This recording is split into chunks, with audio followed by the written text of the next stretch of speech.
Russia's naval strategy, deeply rooted in its Soviet heritage, faces a critical juncture with its sole aircraft carrier, the Admiral Kuznetsov.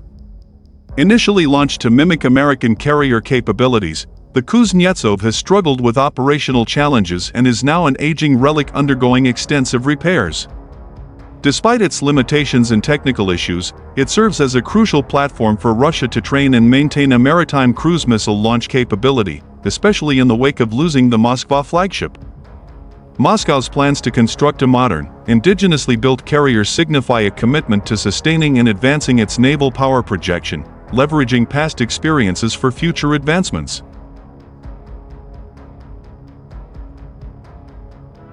The Russian Navy inherited much of its warships, equipment, and doctrine from the Soviet Red Navy that preceded it. The old Soviet Navy was, at its peak, a real competitor for the United States Navy, particularly in the Mediterranean Sea, where the Americans and Soviets played a ceaseless game of cat and mouse with each other there. This game was repeated throughout the world's oceans over the course of the Cold War, but it was particularly visceral in the relatively tight quarters of the Med. The Americans made their aircraft carriers and the detachment of fixed-wing aircraft that traveled aboard those leviathans of war the centerpiece of their offensive naval warfare doctrine. The Soviets, on the other hand, did not prioritize aircraft carriers. Instead, Moscow's naval strategists viewed flat-tops as defensive systems to protect their far more important surface cruisers and submarines. Indeed, during the Cold War, the Red Navy never had traditional aircraft carriers as the Americans possessed. They possessed helicopter carriers. And that history and strategic choices are at the core of why Russia has some very interesting aircraft carrier problems and choices it will need to make in the near future. In the early 1980s, the Nikolaev shipyard in Ukraine was contracted by the Soviet government to construct an aircraft carrier that could copy the fixed-wing launch capabilities of the American carriers.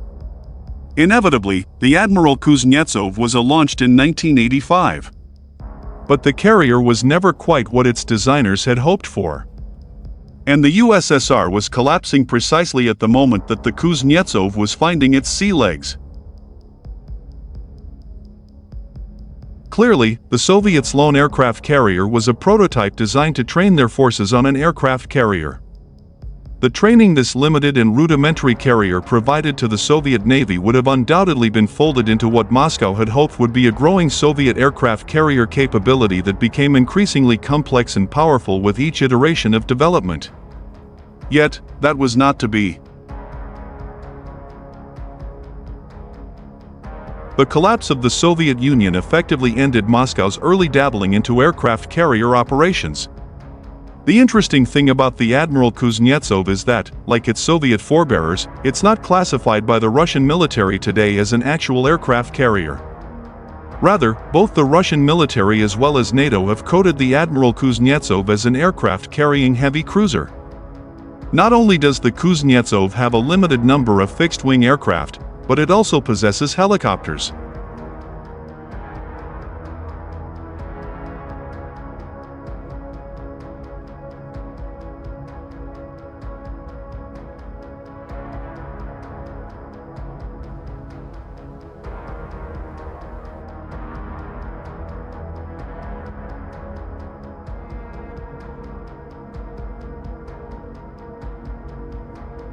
More importantly, though, is the fact that the warship is armed with powerful long-range surface-to-surface cruise missiles.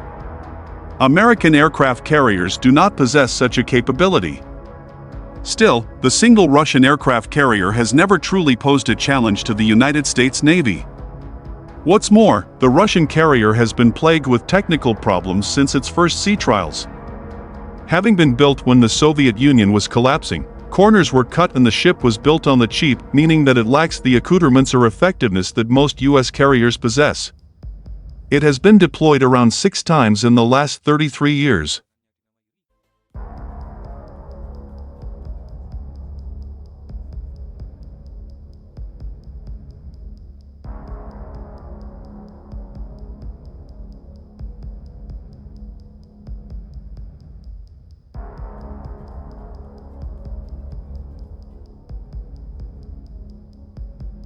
and, for the last 6 years, it has sat in the shipyards undergoing serious repairs. Moscow expects to deploy the aging, dilapidated warship later this year. Given its near-continual state of disrepair, and the fact that the Russian Navy has never oriented itself toward building a traditional aircraft carrier and organizing its maritime forces around the offensive capabilities that such a traditional aircraft carrier would allow, the question on many experts' minds is, why are the Russians maintaining this hunk of junk? The answer cuts back to capabilities.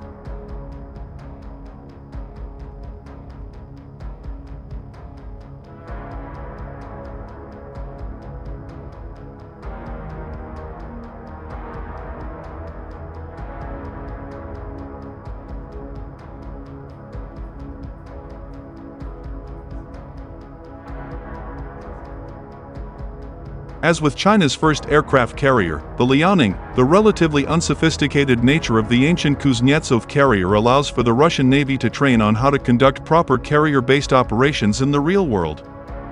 While the Kuznetsov is known for being a bucket of rusting bolts, the carrier has conducted wartime operations. During their war against ISIS in Syria, the Kuznetsov Air Wing launched 400 missions. Of those 400 missions, 100 of them were executed from the Kuznetsov.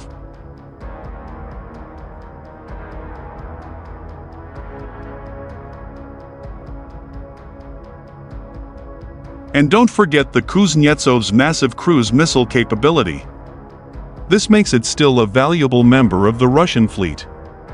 Especially after the Russian Baltic Sea flagship, the Moskva, was sunk by Ukrainian forces, with the help of US intelligence, during the ongoing Russo-Ukraine war. Russia badly wants to maintain its maritime cruise missile launch capability.